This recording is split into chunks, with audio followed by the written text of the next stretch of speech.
வணக்கம் ரிஷபராசி நண்பர்களே. ரிஷபராசிக்காரர்களுக்கு இந்த குருவினுடைய அதிசார பயிற்சி எந்த மாதிரியான பலன்களை கொடுக்க போகுது அப்படிங்கிறத இந்த வீடியோ பதிவு மூலம் பார்ப்போம். அதுக்கு முதல்ல அதிசாரம் அப்படின்னா என்னென்னு பார்ப்போம். அதிசாரம் அப்படிங்கிறது பார்த்திங்கன்னா குரு பகவான் கடந்த அக்டோபர் மாதம் 4ஆம் தேதி பார்த்திங்கன்னா துலாம் ராசியிலிருந்து விருச்சிக ராசிக்கு பயிற்சியானார். அவ்வாறு பயிற்சியான குரு பகவான் கிட்டத்தட்ட ஒரு வருட காலம் விருச்சிக ராசியில் தான் பயணிப்பார். அதில் இடையில பார்த்திங்கன்னா கிட்டத்தட்ட ஒரு 60 நாட்களுக்கு பார்த்திங்கன்னா தான் இருக்கிற ராசியை விட்டு அடுத்த ராசிக்கு பயிற்சியாகி ஒரு 60 நாட்கள் அந்த ராசியில் இருந்துட்டு மீண்டும் வக்ரம் பெற்று தான் இருந்த ராசிக்கே வரதை தான் அதிசாரம் அப்படின்னு நம்ம சொல்கிறோம். இது குருவனுடைய தற்காலிக பயிற்சி தான். இது நிரந்தர பயிற்சி அப்படின்னு சொல்ல முடியாது. அதாவது தாம் பயணிக்கிற நட்சத்திர கால்கள்லேருந்து அதிகபட்சமான அடுத்த ராசியில் உள்ள நட்சத்திரத்திலையும் பிரவேசிக்கிறத தான் நம்ம அதிசாரம் அப்படின்னு சொல்கிறோம். சரி, இந்த அதிசாரம் எப்போ நடக்க போகுது அப்படின்னா 2019 வருடம் மார்ச் மாதம் 13ஆம் தேதி நடக்க போகுது. அப்போ இந்த மார்ச் மாதம் 13ஆம் தேதி குரு பகவான் என்ன பண்ணுவார் அப்படின்னு கேட்டிங்கன்னா விருச்சிக ராசியிலேருந்து தனுசு ராசிக்கு பயிற்சி ஆவார். பயிற்சியாகி அங்கே கிட்டத்தட்ட ஒரு 66 நாட்கள் இருந்துட்டு மறுபடியும் விருச்சிக ராசியே வருவார். அப்போ இந்த 66 நாட்களில் என்ன விதமான பலன்கள் நடக்கும் அப்படிங்கிறத தான் இந்த வீடியோ பதிவு மூலம் பார்ப்போம். உதாரணமாக பார்த்தீங்கன்னா ரிஷபராசிக்காரர்களை பொறுத்தளவு பார்த்தீங்கன்னா ஏற்கனவே அஷ்டம சனி நடந்துட்டு இருக்கு. அதோட பார்த்தீங்கன்னா அஷ்டம கேதுவும் நடந்துட்டு இருக்கு. மேலும் பார்த்தீங்கன்னா இப்போ குரு பகவான் அஷ்டமத்துக்கு போகிறார். குரு பகவான் அஷ்டமத்துக்கு போகிறது அவரோட ராசிக்கு தான் போகிறார். அப்போ அவரோட ராசிக்கு குரு பகவான் போகிறதுனால என்ன நடக்கும் அப்படின்னு கேட்டிங்கன்னா அஷ்டமம் அப்படிங்கிறதே ஒரு வித சில சிரமங்களை கொடுக்கக்கூடிய இடம் அப்படின்னு சொல்லலாம். அதே மாதிரி பார்த்தீங்கன்னா சில சிரமங்கள் அப்படின்னாலும் சிரமங்களை கொடுத்தாலும் அந்த சிரமங்கள் உங்களுக்கு விலகிறதுக்கான வாய்ப்புகளை அந்த குரு பகவான் உருவாக்கிடுவார். அதாவது 66 நாட்களுக்கு நீங்கள் என்ன பண்ணணும் அப்படின்னு கேட்டிங்கன்னா முக்கியமான முயற்சிகள் எதையும் எடுக்கக்கூடாது, புதிய காரியங்களை எதையும் தொடங்கக்கூடாது. அப்போ மார்ச் 13லேருந்து 66 நாட்களுக்கு எந்த விதமான ஒரு முக்கிய புதிய நடவடிக்கைகள் எதுவும் எடுக்காமல் இருக்கிறது உங்களுக்கு சிறப்பாக இருக்கும். ஒருவேளை நீங்கள் ஏதாவது ஒரு சில காரியங்களை இந்த காலத்தில் நீங்கள் செய்கிறதா இருந்து செஞ்சீங்கன்னா எதிர்காலத்தில் அந்த காரியங்கள் நல்ல விளைவுகளை கொடுக்கறதுக்கான வாய்ப்பு உங்களுக்கு குறைவாக தான் இருக்கும். மிகப்பெரிய நல்ல பலன்களை எதிர்காலத்தில் எதிர்பார்க்க முடியாது. அதனால இந்த 66 நாட்கள் புதிய முயற்சிகள் எல்லாமே கொஞ்சம் ஓரங்கட்டி வச்சுட்டு 66 நாட்களுக்கு பின்னர் அந்த புதிய முயற்சிகள் எல்லாமே நீங்கள் செஞ்சுக்கலாம். அப்போ செஞ்சீங்க அப்படின்னா உங்களுக்கு வெற்றிகள் கிடைக்கிறதுக்கான வாய்ப்புகள் இருக்கு. அதே போல் பார்த்தீங்கன்னா குரு பகவான் அஷ்டமத்தில் இருக்கிறது ஏதேனும் சில மன சஞ்சலங்களை கொடுக்கறதுக்கான வாய்ப்புகள் இருக்கும்.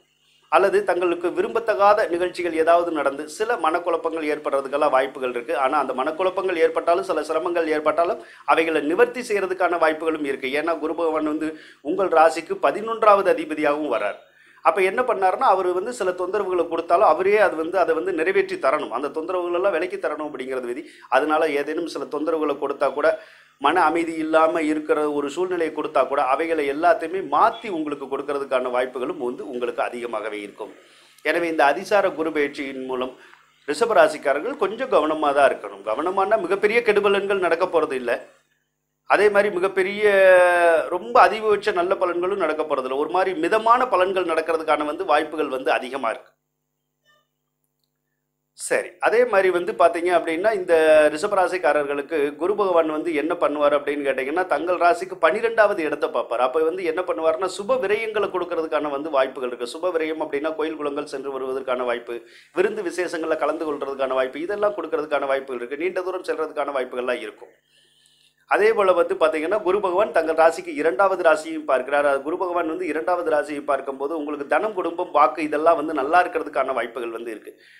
அதாவது என்னன்னு கேட்டிங்கன்னா வர வேண்டிய பணம் சேர்றதுக்கான வாய்ப்புகள் இருக்கும். தாங்கள் கொடுக்க வேண்டிய பணத்தை கொடுக்கறதுக்கான வாய்ப்புகள் உங்களுக்கு கிடைக்கும். அதே மாதிரி குடும்பத்தில் ஒற்றுமையும் மகிழ்ச்சியும் இருப்பதற்கான வாய்ப்புகள் அதிகமாகவே கிடைக்கும். தாங்கள் கொடுத்து சொல்ல காப்பாற்றுறதுக்கான வாய்ப்புகள் உங்களுக்கு அதிகமாகவே கிடைக்கும். அதே போல் குரு பகவான் தங்கள் ராசிக்கு 4வது இடமான சிம்மராசியையும் பார்ப்பார். அப்போது சிம்மராசியை குரு பகவான் பார்க்கறதுனால என்ன பண்ணுவார் அப்படின்னு கேட்டிங்கன்னா சிம்மராசிங்கிறது உங்களுக்கு 4வது இடம், சொத்து சுகம் தாயாரை குறிக்கக்கூடிய இடம். அப்போ அந்த சொத்து சுகம் தாயார் வழியில் இருந்து இடைஞ்சல்கள் எல்லாமே உங்களுக்கு விலகும். அப்போ தாயார் ஒரு நல்ல நிலைமைக்கு வர்றதுக்கான வாய்ப்புகள் இருக்குது. தாயாருக்கு உடல் சுகம் இல்லாமல் இருந்தால் அந்த உடல் சுகமாகிறதுக்கான வாய்ப்புகள் உங்களுக்கு அதிகமாகவே இருக்கும். மேலும் தாயார் நினைத்த காரியங்களை வெற்றி பெறுவதற்கான வாய்ப்புகள் கிடைக்கும். பூர்வீக சொத்து வழியில் இருந்து வந்த வில்லங்கம், அந்த சிரமங்கள் எல்லாமே உங்களுக்கு விலகுவதற்கான வாய்ப்புகளும் கிடைக்கும். அதே மாதிரி விலகி இருந்த சொந்த பந்தங்கள் கூட உங்களுக்கு மீண்டும் இணைந்து சந்தோஷமாக இருப்பதற்கான வாய்ப்புகளையும் அந்த குரு பார்வை உங்களுக்கு உருவாக்கி தரும்.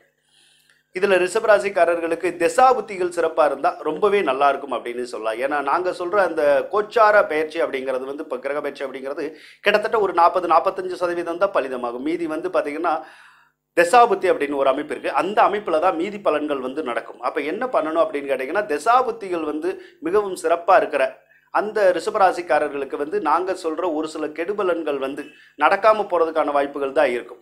அதாவது நாங்கள் சொல்கிற பலன்கள் வந்து அந்த கெடுபலன்கள் வந்து திசாபுத்தி சரியில்லாத ஒரு சிலருக்கு தான் நடக்குமே தவிர திசாபுத்தி நல்லா இருக்கவங்களுக்கு வந்து நடக்கிறதுக்கான வாய்ப்புகள் வந்து குறைவாக தான் இருக்கும். அதனால் ரிஷபராசிக்காரர்கள் வந்து பயப்படணுங்கிறதுக்கு ஒரு அவசியம் இல்லை. அதே நேரத்தில் சில நல்ல பலன்களும் நடக்கிறதுக்கான வாய்ப்புகளும் உங்களுக்கு அதிகமாகவே இருக்கும். எனவே ரிஷபராசிக்காரர்கள் இந்த அதிசார குரு பயிற்சியின் மூலம் சிறப்பான பலன்களை பெற வேண்டும் என்று வேண்டிக் கொண்டு விடைபெறுகின்றேன். நன்றி, வணக்கம். ரிஷபராசிக்காரர்களுக்கு இந்த வீடியோ பிடித்திருந்தால் ஷேர் செய்யவும், லைக் பண்ணவும், சப்ஸ்கிரைப் செய்து கொள்ளவும். அதன் மூலம் நாங்கள் வெளியிடும் ஜோதிடம் சம்பந்தமான ஒவ்வொரு வீடியோவும் உங்களை உடனுக்குடன் வந்தடையும். நன்றி ரிஷபராசி நண்பர்களே.